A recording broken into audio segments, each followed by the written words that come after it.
Afro Comic Con 2021. Rewrite the future with us.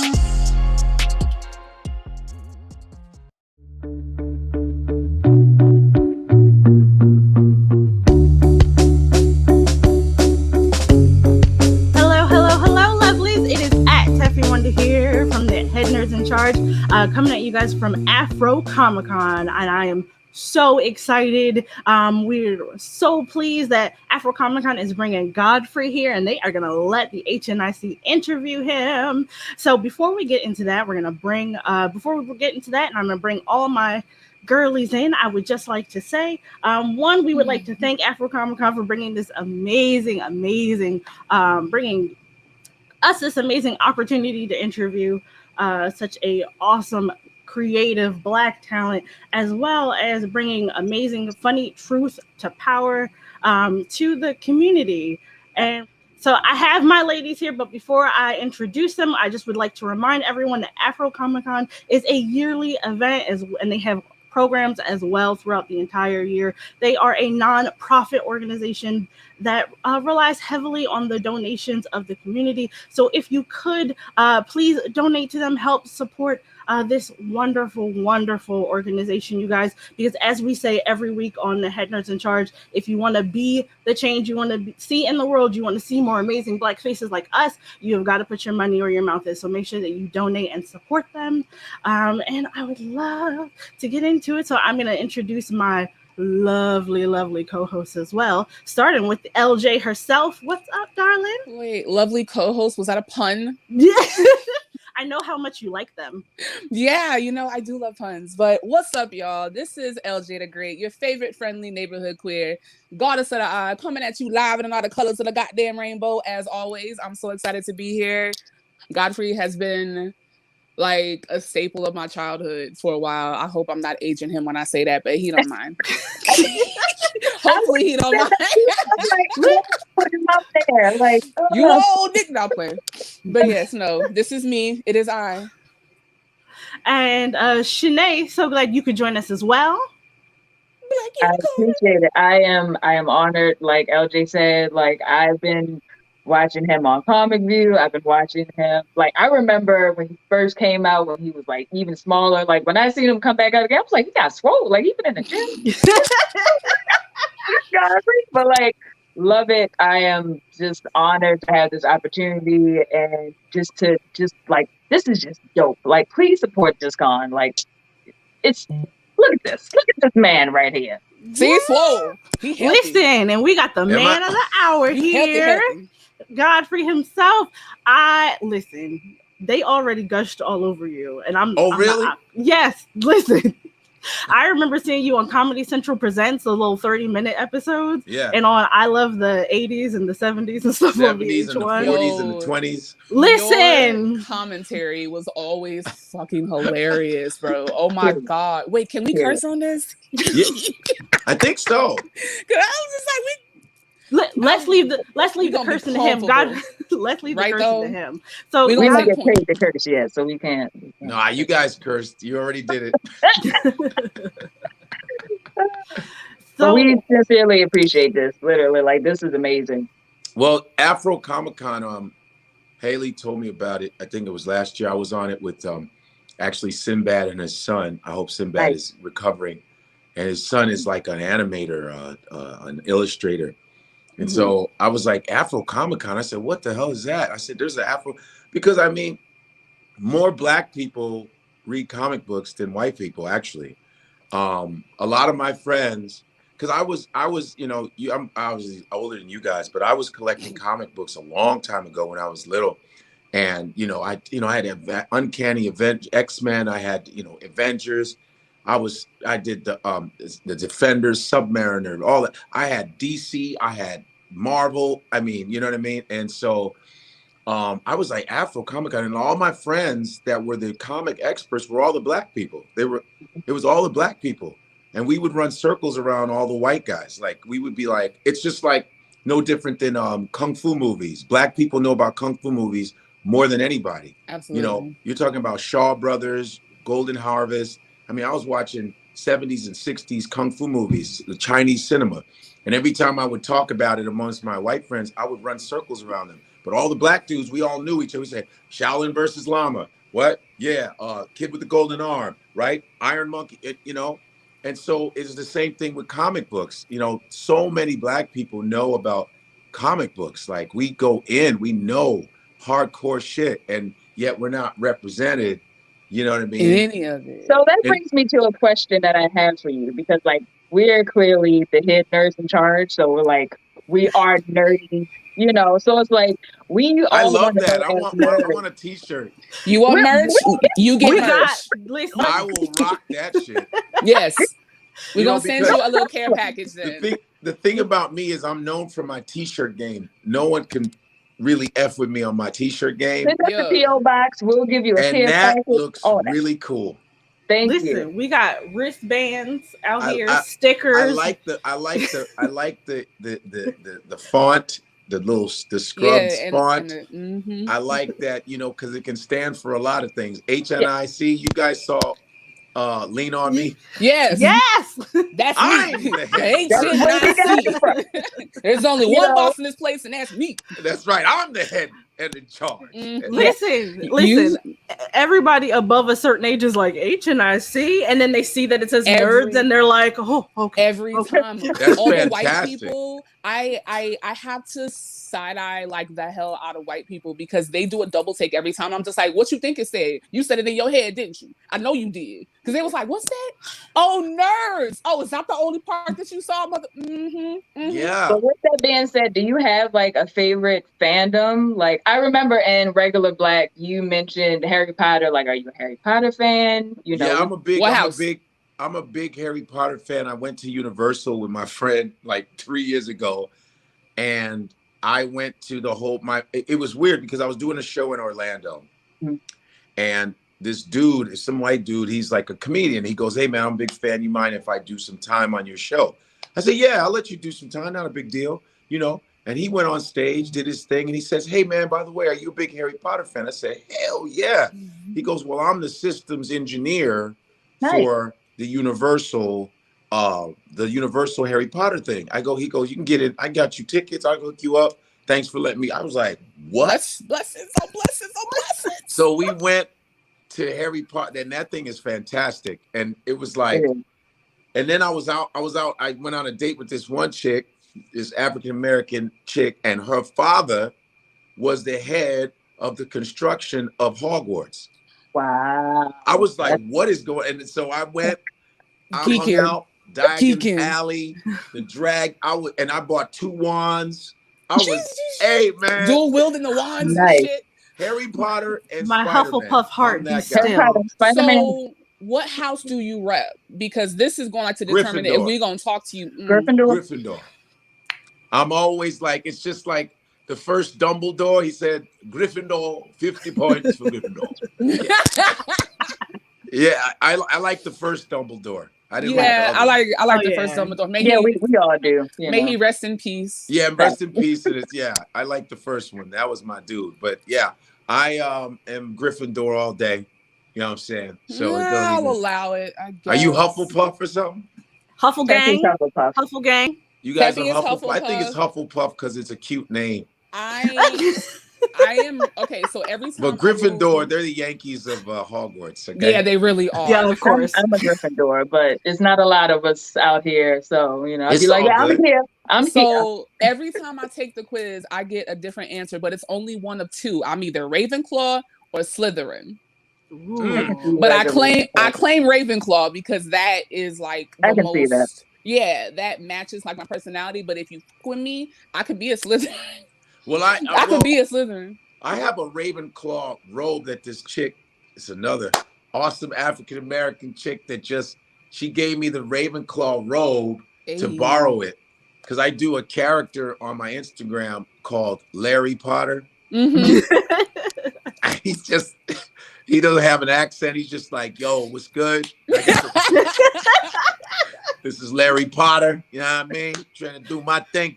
Feel me? Your thing. And I So got the would you Ravenclaw like you joint. kind of cosplay on the low, like with these characters and stuff? Like, would you ever come to a convention like besides this? I would if I got invited to a convention. Hell yeah, I would Would come be through. invited? Just go. Oh yeah, Just you guys come. have a convention? Yes, next Yes. year, June 18th of 2022. HNIC Well, now Con that is I know, happening. thank you for telling me early. It's not going to be some virtual. No, No. it's live Okay. and in color. It's gonna be at an esports lounge, so you can play a whole bunch of games on PC, Where's this on at? console. What It's city? it's Yeah. just It's outside of Philly. Pennsylvania. I'm sorry, just outside of Philadelphia. Yeah. Oh, you're going to be in. Oh, bad. I Yeah. live in We're New York. from We're Philly. all in Philly. Well, except for Oh, I Blk live in New Unicorn. York. Yeah. Oh, so Hey. Comic-Con is happening right now. You've never been? on God say less. Well, I'm in Right. Baltimore right now doing shows. I I got Because you're doing First of all, let me tell you how angry I am because listen, I almost unfriended somebody for going to a Godfrey show and not letting me know he was here. So I didn't know that you were here this weekend. And then I found out we had to do this weekend, but I just bought tickets to the DC show. So you'll on see Sunday. me. Yes. Oh yeah, DC October 28th to the 31st. DC Yep. Improv. You'll see That me place is Halloween night. fantastic. I'll be in there. Look for this hair. It's gonna be me. I'm in. Oh, I mean, We I should got cut- my ticket we this morning. gotta send you his HNIC shirt so you can run up on stage Literally, like we gotta give I you definitely care- will. Just extra throw it down large, on extra stage. large. Is Extra it large. good material, like stretchy? Yes, it's quality material Not that for sure. stiff, boxy No, crap. no, No. we putting It's money comfy into cozies for real. Yeah, you got Facts. to have the right material. You can't. Yeah. Yeah. No, we That's got awesome. quality merch. It's cool. Listen. Got that, So- please. We'll definitely have that available for you. I'm gonna order it the second we get off Yes. here. Must have. But I would like to back it up a little bit because, like we said at the beginning, many of our viewers first got introduced to you on the stand-up series BET's Comic View. But we know you really debuted in 1995 in New York at Caroline's and have been in television and movies. That's over 25 years of comedy. Damn. What would you say? I know, right? What would you say has been the key to your success? Yeah. Just loving what I do. I mean, not to sound corny, but that's the truth. It's That's like not corny. it's loving what I do. I love comedy because it's always a new day. It's never the same. But you can make it the same depending on how lazy you are. But like someone like a Dave Chappelle, who obviously changes the game all the time and just, challenges himself, pushes the envelope. It's the same way I do it, just high. I think just highbrow comedy keeps it interesting. Because when you're a real thinker, you're always trying to push the envelope, trying to reinvent yourself. Chris Rock's the same way. Certain comedians, there's something new they have to say. Even if you don't necessarily go, well, that wasn't that funny. I go, but then he said something different, though. It's still, they tried to push the envelope this time. It wasn't the same low fruit, it's boring. I'm just saying, sometimes people just do the low fruit stuff. I'm always into, okay, what can I talk about? Okay, do I talk about the LGBT? Yeah, what the hell? Let me go. Or do I talk about, do I talk about the police brutality? Yeah. So that's why I think I keep my stuff fresh and I still have enthusiasm for it because I'm always challenging myself. Like, okay, what next? You know what I mean? What can I do next instead of the same old? That's why people love my shows because they go, man, you always doing something different. You always changing something up or whatever. That's because I challenge myself. Even jokes I've seen you do more than once, like when you talk about like your Nigerian family. Yeah, I always got to bring it. It's never like quite the same every time you talk about it, and it's always a little bit different, and it always gets a laugh from me every single time. Because when you're talking on stage and you hit like you're in a stream of consciousness, sometimes that'll come up and it'll just match with the conversation. Like that, I'll go, I'm going to talk about the Nigerian thing because the situation is bringing me to that joke. So, and people love it when I bring it up because I am that. I'm never going to not be Nigerian. So, so I'm going to bring it up because I love doing it. I love talking about my parents who aren't around anymore, but I love talking about them. And I like bringing up the Nigerian thing. And you Nigerians will always be in the audience going, oh, yeah. And it's, And so that's what I like about my jokes because they're like evergreen. They're not dated. you know. True. So when it comes to doing something new all the time, if there's one thing I notice of like a theme on your Instagram, which I love, like your Instagram, like your like lives and Godfrey We Trust, it's always something new. Like you and Andre, you and Ty, whoever's on there, y'all are freaking hilarious, right? Thanks. But there is a theme, like you use your platform to call out Karens and like racism and all that, which, you know, I'm all the way down for it, baby. Okay. But like when it comes to your large platforms, because you have like what, 500,000 followers, have you gotten He has type... over 600,000 followers. I have 600. She did her research this morning, okay? She had no BB. Okay, Yeah, don't because come last back. time I checked, it was like, upwards of 500,000. But see, like even then, so have you gotten backlash, or ain't nobody trying to step to you like that? I They don't feel want no like smoke. I've gotten backlash from, because nowadays, you know, racism has never changed. It's just remixed, you know? Yeah. So and now they do it with tech now. It's tech That's why it's racism. televised. Yep. So what they Everything. do now is they shadow ban you. They do the shadow banning. You know what shadow banning is, That right? makes me so angry as like a plus size Black creative, because I not to like jump in, but that makes me so angry because it's like I'll be doing so good, okay, followers, okay, come through, likes, and then all of a sudden nothing. They And I'm shadow just- ban you. Shadow banning is when they make it difficult for people to find your account even though they're following you. Yeah. And because my friends will be like, people will say, hey man, every time you get on live, I don't get the notification. I don't get the notification. Well, I haven't seen and I you noticed in a my while, numbers went down a little bit as far as like the live numbers. I go, man, I was usually 200-300, and then now it's one something. I go, they do real silly shit like that. They'll shadow ban you. And they shadow ban certain hashtags as well. So like I Yeah. said, when you have hashtags because you cater to a specific audience, like I do plus size and cosplay, and I pole dance as well. So all of a sudden you'd be like, why I'm not hitting like I should be hitting. And Yeah, people my be numbers like, I are- ain't seen you on Instagram in a minute. And I'm like, Yep. oh, it's But I be every day. surprised. Like, Yeah, my numbers, I'm at 614,000, but I should be at like 800,000.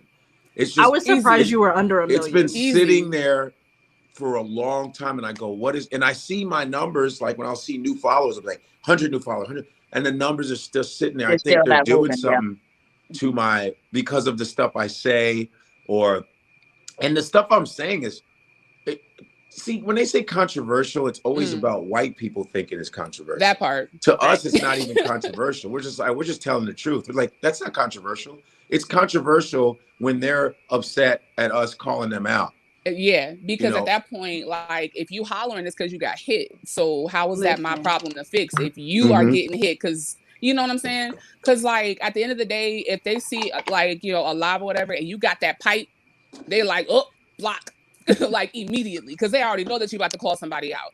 So even with that type of backlash, do you like, how important is it to you to use your platform to call that out? It's very important because I like doing. See, I grew up in Chicago, so I'm from Chicago originally. So, I'm when I was in college, University of Illinois, which was very white university, and Big Ten University, and oh gosh, it was 45,000 students and only 800 blacks. So, but we had all the sororities and fraternities. We had Omega, we had Kappa, Sigma, Alphas, we had Deltas, SG Rhodes, we had all of them. I was a Delta Gen. I was on the fucking sweetheart court. So the male sweetheart, yeah.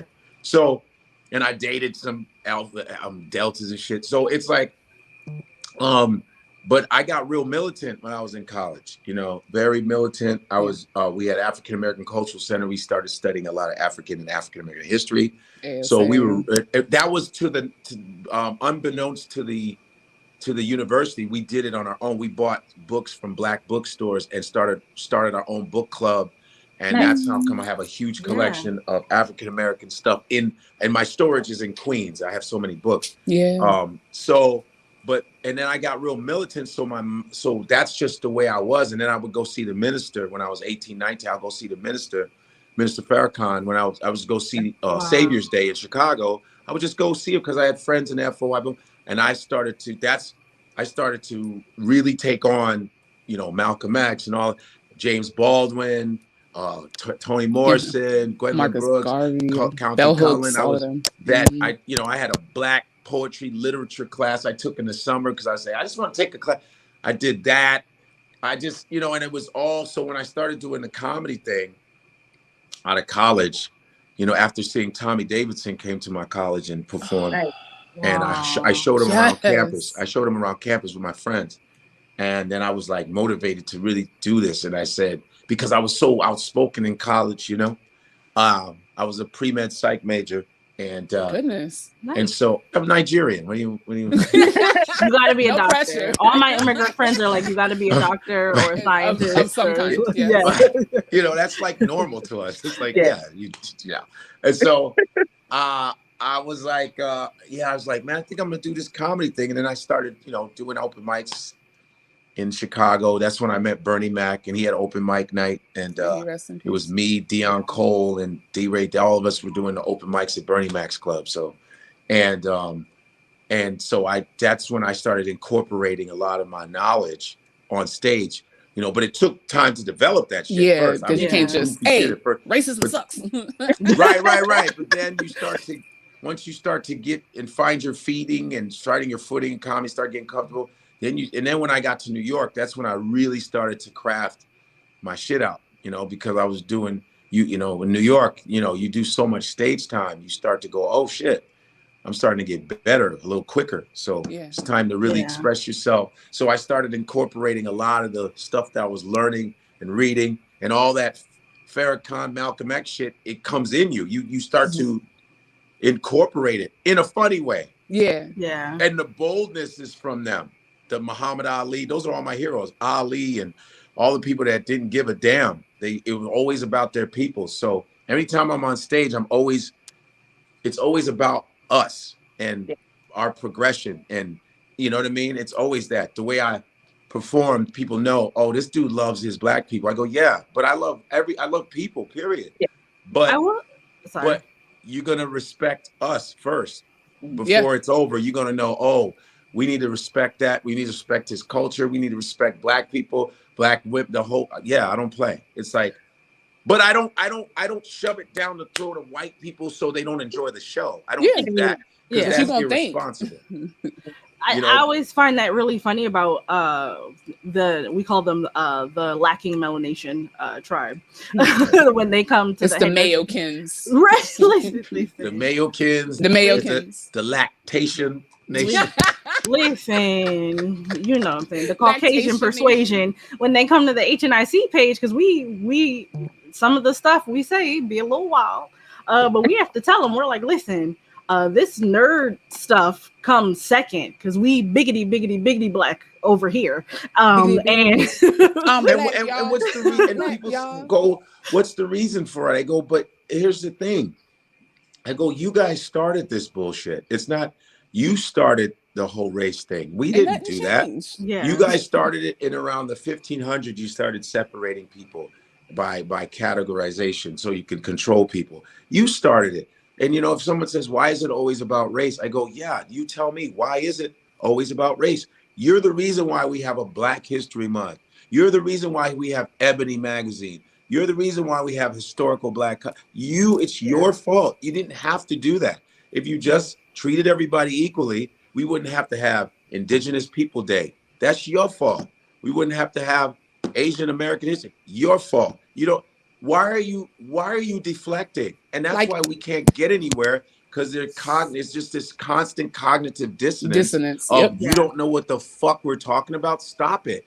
Just what'd you say? Now, if you're tired of hearing about it, then change it. And if you don't want to change it, all you're gonna do, all it is a quick change. Simple.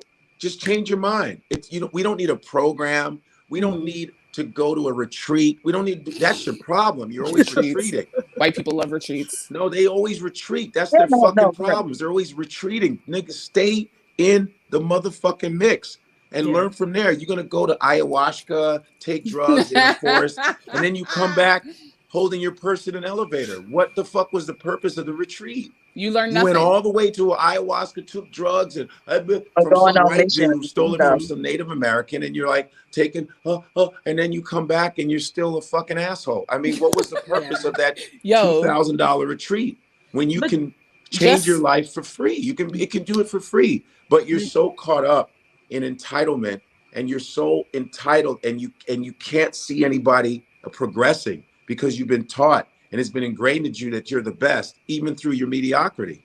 You know, And then also and they kind of, I don't like when they like push it on us, like, because you could be minding your business. Like I'd be minding my black ass business. I'd be in Walmart trying to get in now, and somebody would just say something random to me, like, I don't like that those football players are protesting. Like, why do you want to have this conversation with me? Like, do you?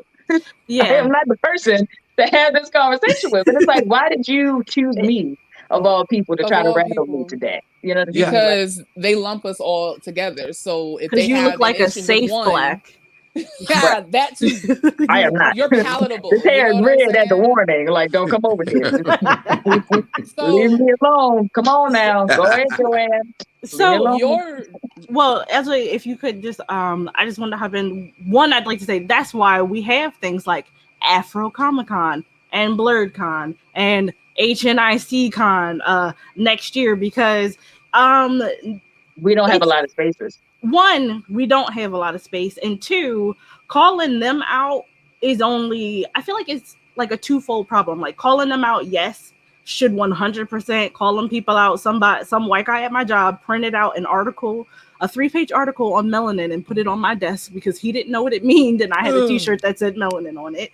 I almost got fired that day. But I also think it's so great that you bring history to your shows and like bring that psychological element to it, because I feel like the other side of it should be education, and not that it's our responsibility to educate white people, but at least like for our own people, because this past year we helped sponsor a photo shoot on Juneteenth, celebrating Black, Afro-Caribbean, Egyptian, like African descended like gods and deities and stuff like that. And it was melanated and perfect. And we had people, we were out in a public park, and Shanae and Love, you can attest to this as well. We had people stopping us being like, wait, who are y'all? Where y'all going? What y'all doing? Right. Black children were walking up to us like, who are you? You're so pretty. You're so cool. Yes. Because and everybody is used to the Greek gods. That's all anybody ever talks about. But we have a whole lineage and history and culture that we come from. So we tapped into that. And all other Black families were like,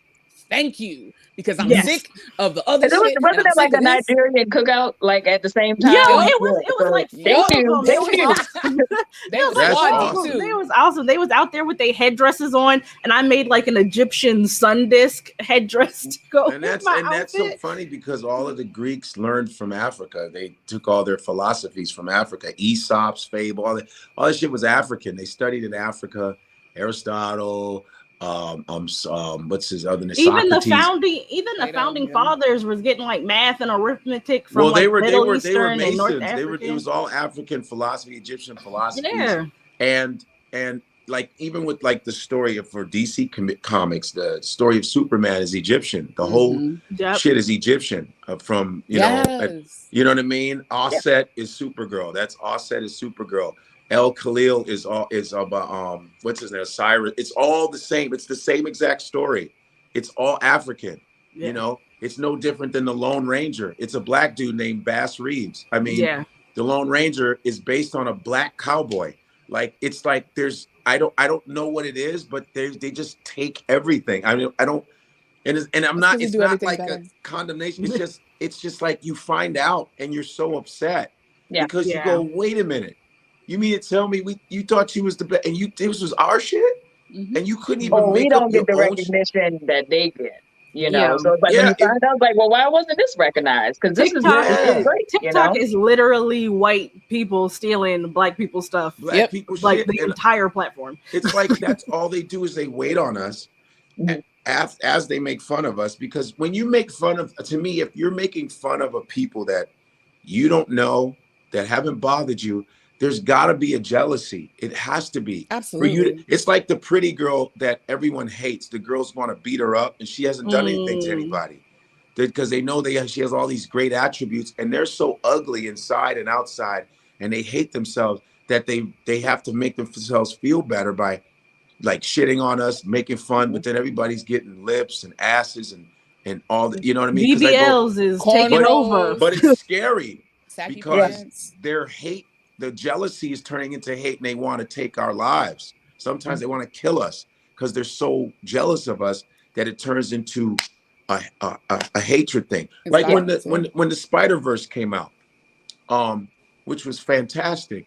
You know, Miles Morales, hands down, best Spider-Man movie ever. They had to, and they won an Oscar. Go figure.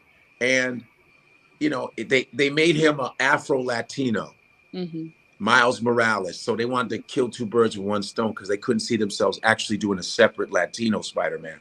So they said, let's kill him with two birds. But he was a black kid. Let's just keep it 100. And all the white nerds were upset that Spider-Man was black. White nerds. We hear about Black Panther. Like, what if we did a White Panther? Like, everything that you do is White Panther, though. I just went to go see James Bond this weekend, and people were Lashana Lynch had to get off Twitter, off social media, because they were like, "What do you mean a black woman's gonna be 007?" I seen the movie. Y'all didn't have nothing to be mad about. Like, you know what's so funny? A black woman be 007. They'd be the same dudes with black wives and black girlfriends. Child. You know, be the same dudes at my job printing out articles about melanin, but the same ones asking to touch my hair and all this other weird fetishy stuff. They don't want to respect you. But they can vertically. fetishize. They want to respect you horizontally. They can absolutely fetishize the hell out of us. You know what I mean? And so it's like, and when the people were the nerds were getting mad, Spider-Man's black. I go, Spider-Man isn't real, right? He's not real, guys. So you're racist in virtual reality. I'm so glad somebody. You're racist in fiction. Wow. I mean, are we really? Is it that deep that you don't even want us in cartoon? You don't want us in Pixar? Yes. You're that fucked up. Yes. Where you in virtual reality, you still carry that. You can't even be a human being in virtual reality. Yeah, no. Why can't you use your imagination to actually be a human being? How about try that? How about pretend like you're not racist in virtual reality? That would be great. Virtual reality, but you still want to be racist in virtual reality. That shit is such a sickness. Well, that's where they can be the boldest at, because because they ain't got to meet us on the street. Right, though. They real bold online and whatnot. So, okay. So, online is... No, go ahead. Online is a thing. And social media has taken over. Like, as I was corrected earlier, you have over 600,000 followers, which is incredible, although you should have more. But that has expanded your reach worldwide, globally, right? So I hope so. Right. So how has being on social media strengthened your brand, and how were you getting the word out about Godfrey prior to Rihanna's internet being a thing? Well, I was getting the word out before the, and I'll answer that one first. Before the internet, I mean, I was just on different stuff, like you say, the VH1 stuff. I did, when I was on MTV hosting Spring Break, and they, MTV reran a lot of stuff. So then when I did Spring Break, they said, "Hey man, we'd like you to do some stuff on VH1," because they're part of the same family, Viacom. They said, "Hey man, we want you to do a talking head on this thing called I Love the 80s." I said, "Oh, that's dope. I'll do that, because I know you'll run it to death." Yeah. You weren't getting a lot of money, but I didn't care. I just amen. Shown a lot. And then when I did 7-Up commercials and blah blah blah, and that's how I was, in people's faces, because I was doing commercials, and then the VH1 stuff, and then the Comedy Central. So everything was just, coming together. I was, doing all kind of different things. I wasn't on a sitcom per se, but I was doing shit, like a lot of teenage stuff and young people stuff, and where they rerun. So I stayed in the mix. And then with Comic View, they reran that stuff. And so I was doing the urban side and doing the mainstream side. So I was just trying to get, and don't get me wrong, I was trying to get on some series, you know. I was trying. Run me that consistent bag. Listen. Yeah, you know, I was trying to, and but luckily, about 4 years ago, you know, when Twitter and all that came out, I wasn't doing a lot. I was doing here, I was saying some stuff here. I wasn't really hitting it like that. But then about 4 or 5 years ago, I really, really took IG to the next level. I got with some Instagram stars like Rennie, Rennie, who looked like me, and I go, you know, Rennie, I met him. He goes, man, everybody's saying we look like we're related, like you're my big brother. I said, well, check this out. We need to start to do something. Let's do something with this.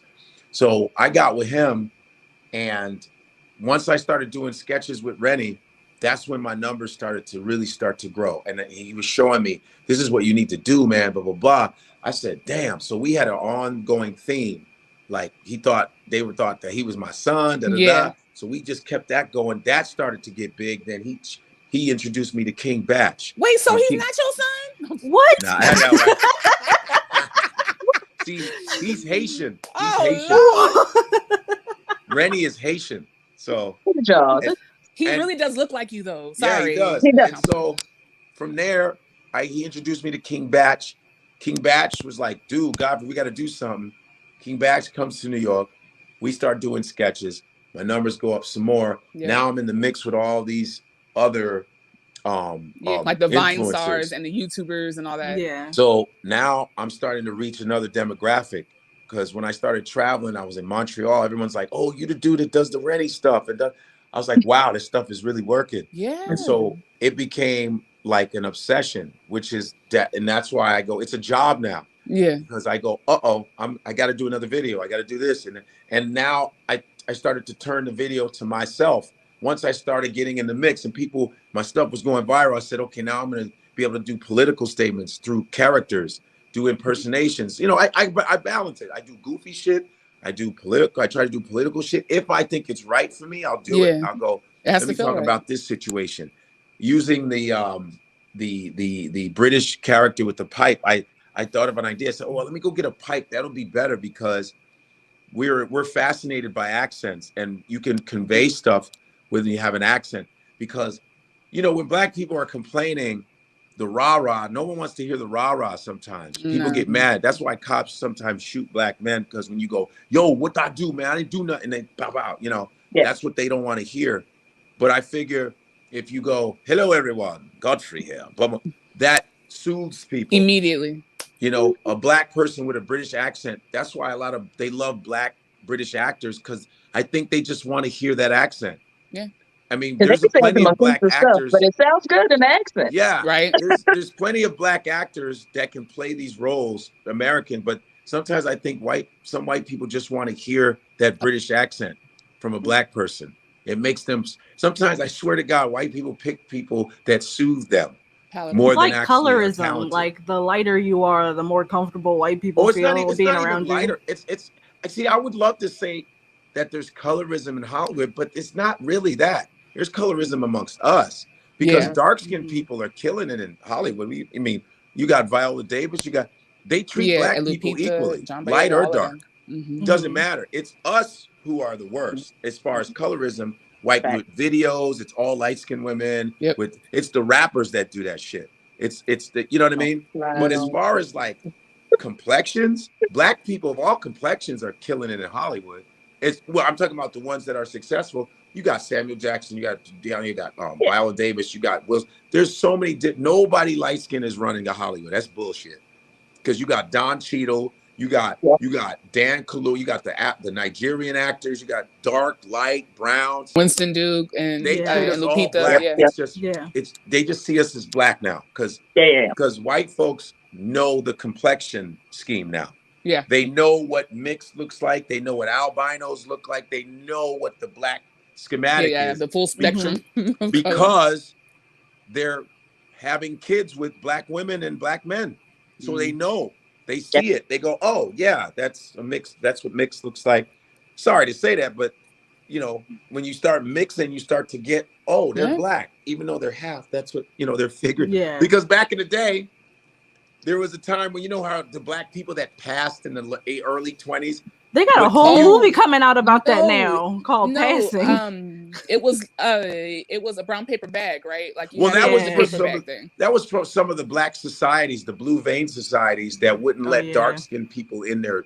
Like some of AKAs were known for that. Yes, The child. AKAs were Yeah. known for that. But Yeah, I'm off of talking School about Days. when Remember the black deltas people were passed amongst white folks. Yeah. But when I look at the pictures, I go, they look black. I've said the same thing. Yeah, to But us. the reason why they said, To well, us. why didn't white people notice? I go, because they didn't allow us in anything. So they weren't educated on what light skin looked like.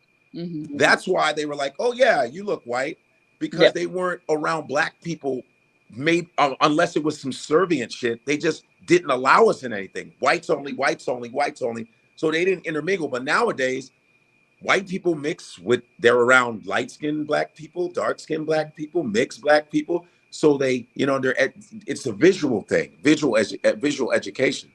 Yep.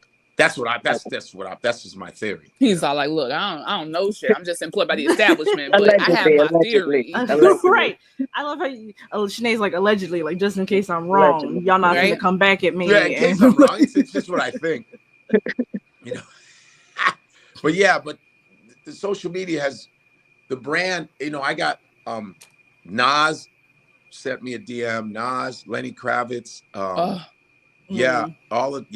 He's like, man, I'm a big fan. Your stuff you're doing is amazing. Well, I was like, what? I had a double take. I said, what? Nas, though, goodness. Nas, my favorite rapper. He was like, God. man, I talked to him on the phone for like 2 hours, and he just was so respect. He just said the thing you're doing is so next level, blah blah blah. Because you feel good. Well, you got the Chappelles and all that, and you go.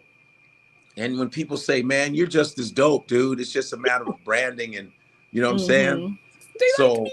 They really like me. No, yeah, because I'm like, my mic game, I'm very proud of it. I know what I can do. Yeah. It's just now it's a popularity contest. Do you ever feel like the need to like compete with other people? Or do you just focus like on doing your own thing? I focus on my own shit. The business makes you like look like you're competing. Yeah. And some other comedians will try to make it a competition, which is sad because we should all be pushing each other. But a lot of us, unfortunately, try to block each other out of stuff, which is sad. But the younger, like the one thing I learned about the IG, the influencers, they share. They are always sharing and helping each other out.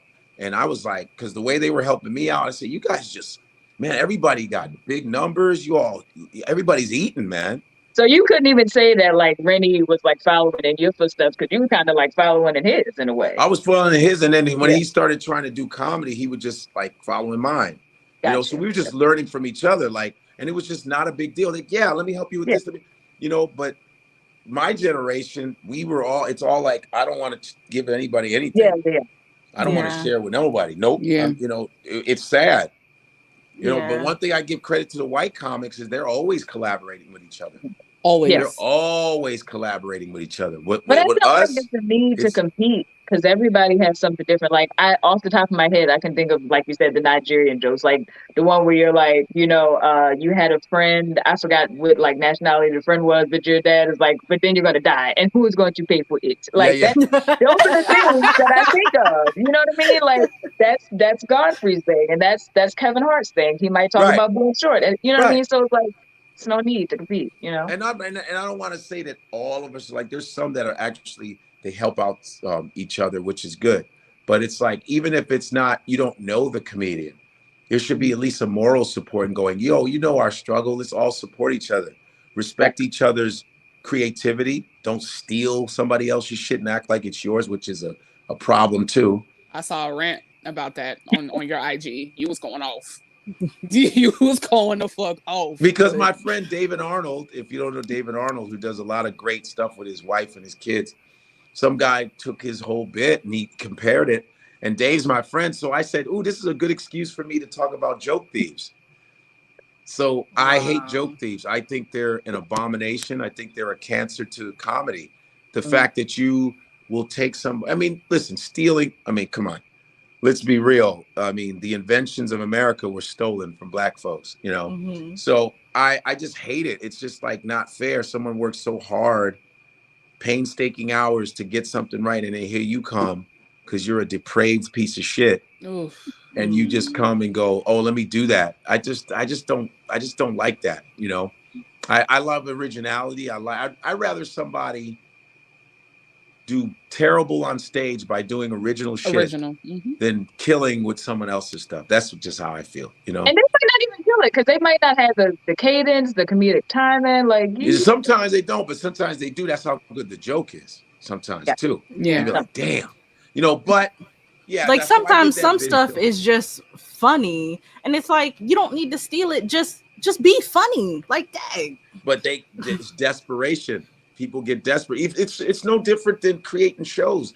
There's look at Friends. They stole from Living Single. Yeah, child. Yeah, 100%. Living Single is infinitely. We know. Yeah, they ripped it off. So it's like they do a lot of that. They'll say, oh, you'll have some black writers pitching shows to these companies, these networks, and then they'll say, oh, we're not doing that. Then they'll do a white version of what you pitched 2 years later. Yeah. You know, I'm not saying all of them do that. They do it to whites. Do it to whites. I mean, it's not just you know. I mean, it's. I mean, I'm not saying that to appease. It's the truth. You know. Yeah. So you know, it's just too bad that people do that kind of shit.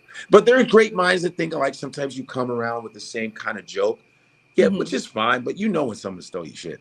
Absolutely. Yeah, you'd be like, nah, but you said exactly the same way. Who does that? Great minds think alike. Yeah, but not that alike. Even you would have changed a word here, 2 words there. You did it verbatim. Fuck out my face. Yeah. No. So, to piggyback off what you said about people like stealing ideas, we deal with the same thing in like this blurred like cosplay like mini sphere that we live in. There is a blurred radio show that had been around for a while, and they tried to say that us being a blurred web show was stealing from them. They were like, you're stealing our followers and taking our stuff. And we were like, y'all ain't got no followers, baby. Like, you ain't got no viewers. First of all, can't take nothing from nothing. Number one. Number two, what y'all do on the radio is way different than what we do when we go live. So are they dudes? It's mostly dudes. Okay. Well, he's like that. Listen, this is the problem. Everybody, we need a bunch of black nerd shows. We need a bunch of it. What the fuck is this? You want to be the only? It's like the one black person in a party and another black person coming. Oh, damn, you fucking it up. I'm the token. No, I'm the token. No, I'm the token. Right. Yeah. First of all, why are we fighting over being the token? It's disgusting. It's slave shit. Yeah. Like it's like we're all doing the same thing. So like, why can't we? Like my thing is this: respect the lane. You guys do your thing. But it's every blur. There should be lots of blurs. You idiots. Yeah. That's how we get it. Yeah, and I don't do like the gatekeeping, kiss the ring BS because the ladies here will tell you. I've even had guests on the show where I was like, "So you finna get cussed out." Because I don't like pay my dues, sir. I come in, I work this show every single week. I do stuff behind the scenes. I don't owe you anything. And I don't know if you know this. Pull up a chair, boo. This table is big enough for all of us. You know, it's like it's just, and that's the thing. There's only so many times we point at white folks, and then we so terrible at our. It's just, it's just like white people. Like, okay, now we can't get black nerds to get together. I gotta go. I gotta fucking go. That's why they leave us to our own detriment. They go, oh, don't worry, they'll fuck it up themselves. They ain't gonna stick together anyway. That's why they just leave us. Nah, don't worry, though. That's how they did. I don't. Here I go again. That's how they did the FBI did the gangs in Chicago, because Chicago. Yeah. Is a huge gang city, and that's how they did it. That's how J. Edgar Hoover said, okay, this is what we're going to do, because the gangs were meant to help the black community. They were there for breakfast programs and shit, Black Panther. So they said, we got to go in there, send some of our people, the sellouts, to come in, start a fight amongst each other. So then once they started fighting, the FBI pulled out and said, okay, they're going to screw themselves up already. We don't have to worry about them anymore. They're all fucked up now. That's what made me so mad about Judas and the Black Messiah when I finally sat down to watch that movie. And Kurtle, they'll tell you, Kurtle, like if you get to meet King Kurtle live, he'll tell you as well, because I'm all like, no, Black people just work together and do us and do the thing. And he's like, we've tried and we've done the thing, and I'm like, no, but we got it. And then I watched it and I was like, yo, and that's so funny. I haven't even seen the movie yet, but I know it from real documentaries, the real Fred Hampton documentaries. And I've known that because I've been reading that's that the history of where you live. I knew that when I was 18. That story, and Fred Hampton was from Chicago, blah, blah. I know all of that. And I got to give a shout out to my friend, Jessica McJunkins. We call her AKA Lady Jess, which you all should follow her. She is a master violinist and she is a composer, Black African-American. And she did and contracted the score to Judas and the Messiah. Oh, it was all Black orchestra. She is the lead violinist for Beyonce. I knew that name. I was like, that seems really Lady familiar. Jess, you guys should follow her, and she is fantastic. She'd be great to be on your show. She's so great. On that. I'm gonna get Put in a good word for her. Y'all like, hey, I will. Oh, definitely. You guys send me a DM, and also she's done. She's Lion King. She was in the orchestration of Lion King, and she did Space Jam, the new Space Jam, and just all Black orchestras.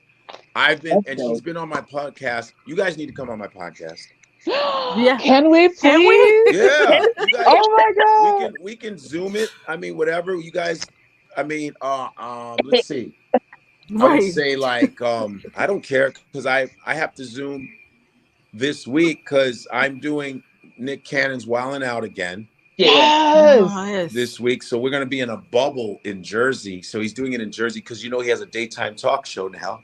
Yes. Oh gosh. Yeah. Yeah. Nick is listen, let me tell you something about Nick. He's a hustler. That dude does not stop. Nope. He got to support all them kids. All the babies. But he was always that guy that worked so hard. And another thing too is I got to give him his props. He's such a giving guy. Very nice guy. I'm telling you, this guy, I didn't know. I've known him for years, but never knew him.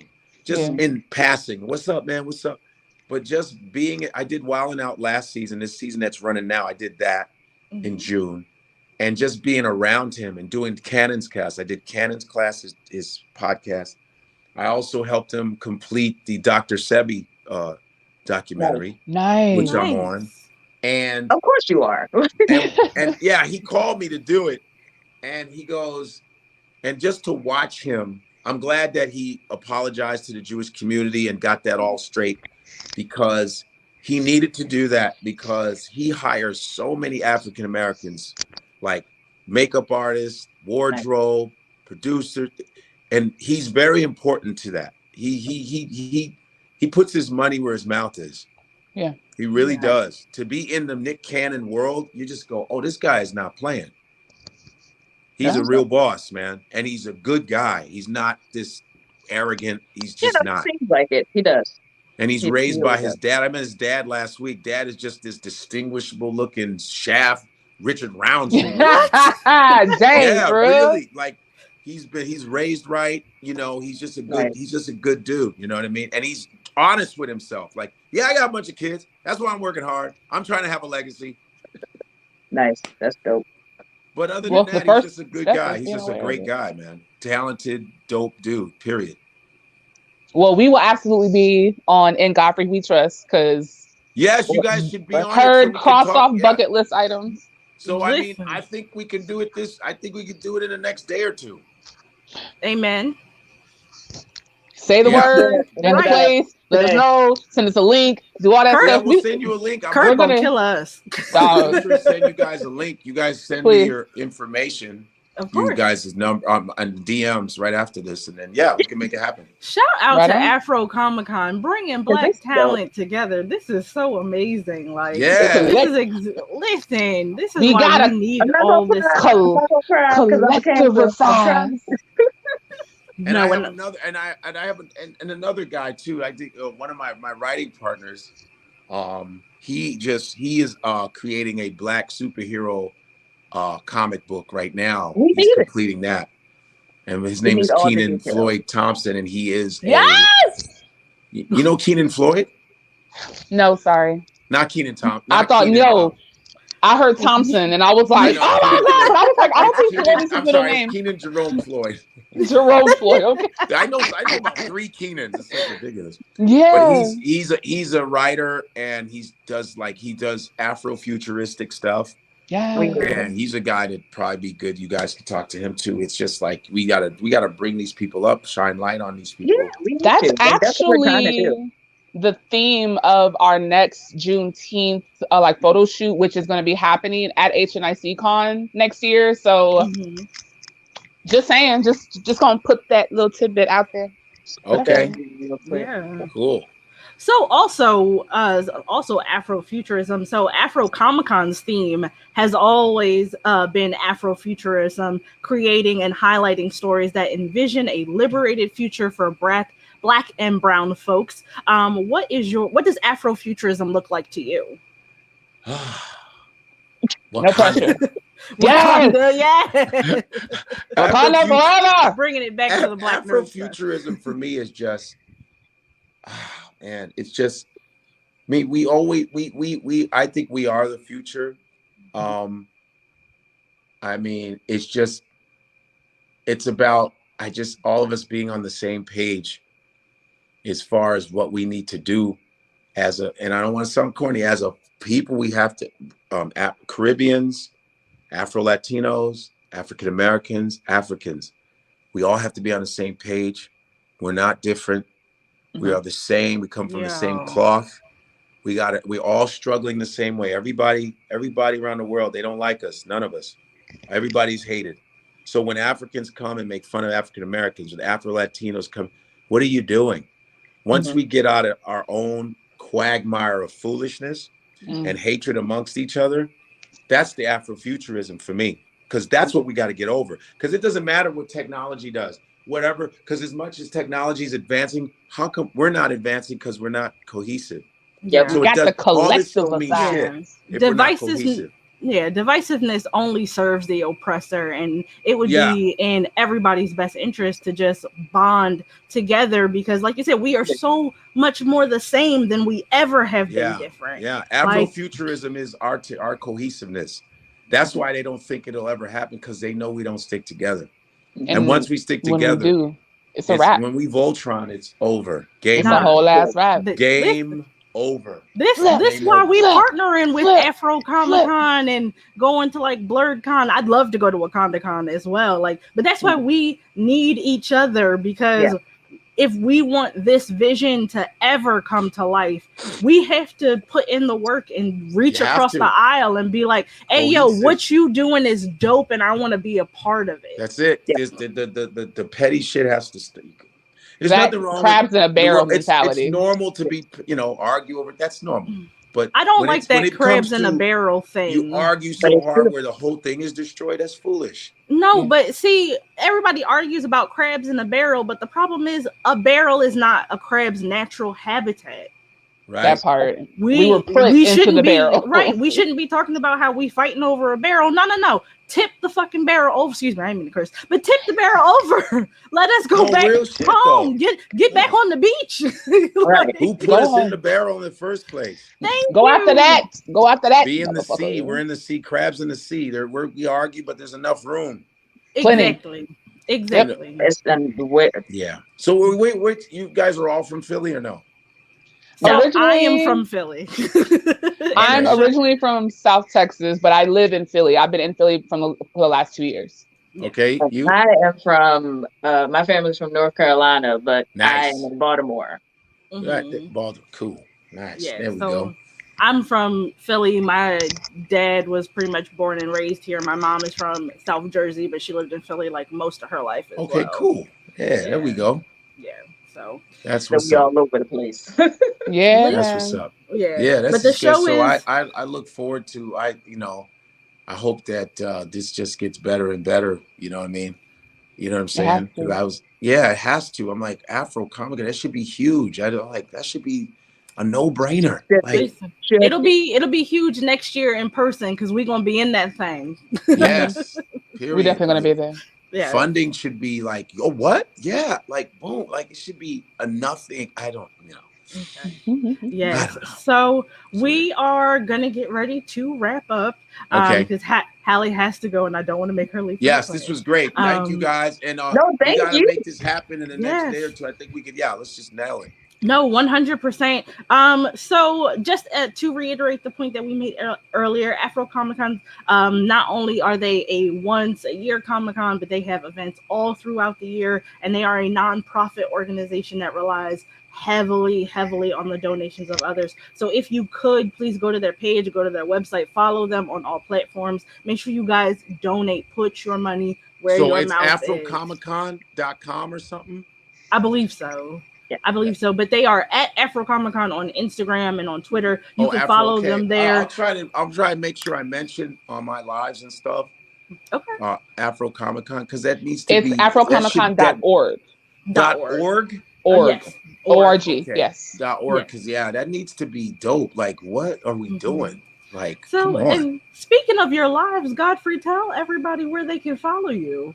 Please. Oh, yes. Follow me on Comedian Godfrey, my Instagram, and you guys should subscribe to my podcast and Godfrey We Trust Godfrey on podcast. Gas Digital Network. I do. Thank you. And use the promo code Godfrey for a week for free. And yeah, man, and even go on YouTube to see some episodes and then press the subscribe button there. It's the latest, 10 or 15 are offered. Yeah. Sorry. Okay. Yeah, man. So just keep following. That's how we build up. You gotta support, you gotta support, you gotta follow. You know what I'm saying? It's real easy. So and Shanae, tell everybody where they can follow you, darling. Oh, I'm Blk Unicorn, blk.unicorn_cosplay. Follow me, same on everything because I'm lazy and it's just that easy. Brand continuity, not laziness. Brand continuity. Whatever, however you want to wrap it in the package, baby. That's how you just go put it out there. Yeah, man. And LJ, tell everybody where they can follow you. Y'all should already know, but since y'all don't, GAWDESS, Goddess of the Odd, no spaces on Instagram and Twitter. There are underscores in between the words on Twitch. And on my Facebook, you got Goddess space of space the space odd. Go follow me on all platforms. Huh? See how much that brand continuity, except for the underscores on Twitter. Yes. Listen, you guys can follow me. I am at TeffyWonder on Instagram and Twitch. I have a Twitch. I might search your name. Follow me as well. I'm on Twitter also, and you can follow me on my Facebook fan page, TeffyWonder, the Mocha Mermaid. If you guys could also please follow Head Nerds in Charge. We are Head Nerds in Charge on all platforms. You can see us stream live every Wednesday, 8-ish to 10-ish, because CP time is a real thing. Listen, we Head Nerds in Charge everywhere. It's my birthright, goddammit. Like, hashtag tell your friends about us, hashtag tell your friends about Godfrey, hashtag tell your friends about Afro Comic Con. We have been the Head Nerds in Charge, and we've been here with Godfrey. It has been lovely. I am so grateful to have had this opportunity. Thanks for having me. That was fun. There's only one boss in this place, and that's me. The HNIC. Afro Comic Con 2021. We write the future.